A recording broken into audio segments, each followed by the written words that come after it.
एक ओंकार सतनाम करता पुरख निरपौ निर्वैर अकाल मूरत अजूनी सैभंग गुरप्रसाद जप आज सच जुगाज सच है भी सच नानक होसी भी सच। वाहिगुरु जी का खालसा वाहिगुरु जी की Fateh. Dear students, in this video I am going to cover the topic cytoplasm. So cytoplasm होता क्या, जरा ध्यान से देखेगा। ये सेल है, ये न्यूक्लियस है, ये सेल की प्लाज्मा मेम्ब्रेन है, ये न्यूक्लियर मेम्ब्रेन है, इसके बीच में ये सारा कुछ ये साइटोप्लाज्म है। So basically cell membrane, plasma membrane ये न्यूक्लियर मेम्ब्रेन है, उसके बीच वाला सारा portion is called what, it's called cytoplasm. ये सारा एरिया इज साइटोप्लाज्म। साइटोप्लाज्म बना किसके साथ होता है? इस मीन्स साइटोप्लाज्म का जो सा लिक्विड होता है ना, मीन्स एक लिक्विड भरा होता है यहाँ पे, और जो सा लिक्विड होता है वो बाहर से मीन्स उसका आउटर पोर्शन तो वो क्या होता है, क्लियर सा होता है, उसे एक्टोप्लाज्म कहते हैं। और जो सा इनर वाला लिक्विड होता है मीन्स वो ग्रेन्युलर लिक्विड होता है, मीन्स दानों भरा लिक्विड होता है वो। सो जो सा साइटोप्लाज्म होता है, साइटोप्लाज्म के जो सा बाहर वाला लिक्विड होता है वो तो क्लियर एंड ट्रांसपेरेंट होता है, एंड उसे हम कहते हैं एक्टोप्लाज्म या सेल कॉर्टेक्स। मीन्स जो सा साइटोप्लाज्म होता है, साइटोप्लाज्म वाला जो सा लिक्विड है वो बाहर से तो वो एकदम क्लियर होता है, ग्लासी लेयर होती है बाहर वाली लेयर, उसे सेल कॉर्टेक्स कहते हैं और एक्टोप्लाज्म भी कह देते हैं। सेल कॉर्टेक्स कहते हैं या उसे एक्टोप्लाज्म कहते हैं। जब हम ये लिक्विड के अंदर जाएंगे, मीन्स अंदर वाली लेयर में जाएंगे, वो दानों भरी होगी, ग्रेनुलर लेयर होगी, उस ग्रेनुलर लेयर को एंडोप्लाज्म कहते हैं।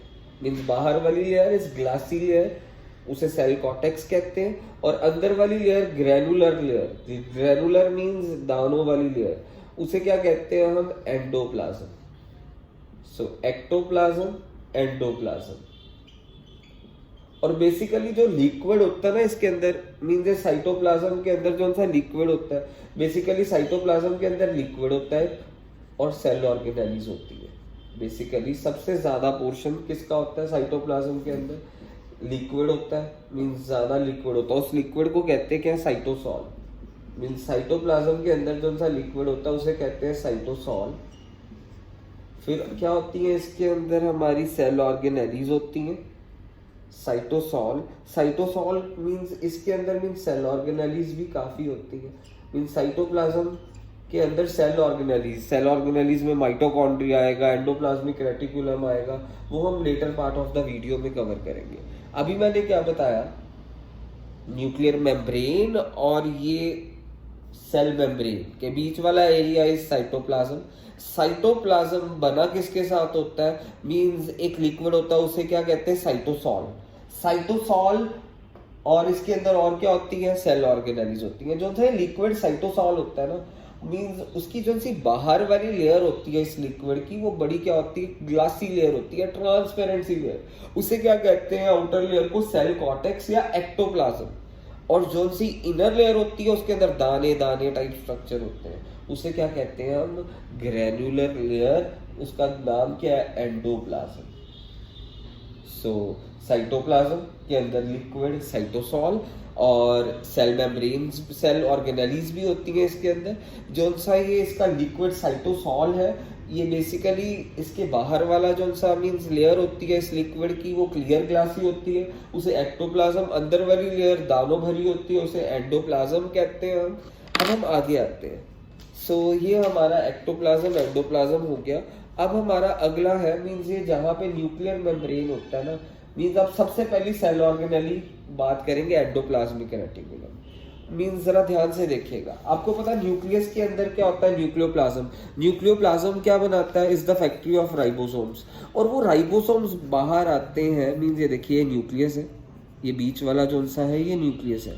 न्यूक्लियस के बाहर ये जो सा पोर्शन है that is RER, rough endoplasmic reticulum. और रफ एंडोप्लाज्मिक रेटिकुलम के बाहर क्या है? Smooth endoplasmic reticulum.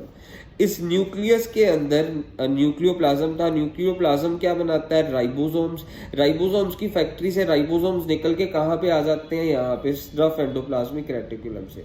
फिर राइबोसोम्स क्या बनाते हैं? बेसिकली प्रोटीन्स बनाते हैं। और ये स्मूथ एंडोप्लाज्मिक रेटिकुलम क्या बनाता है? Lipids, LIPIDs।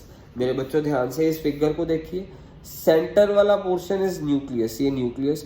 न्यूक्लियस के बाहर जो सा ये रेडिश सा पोर्शन है, डार्क रेड सा, मैरून सा पोर्शन है, इसे क्या कहेंगे हम?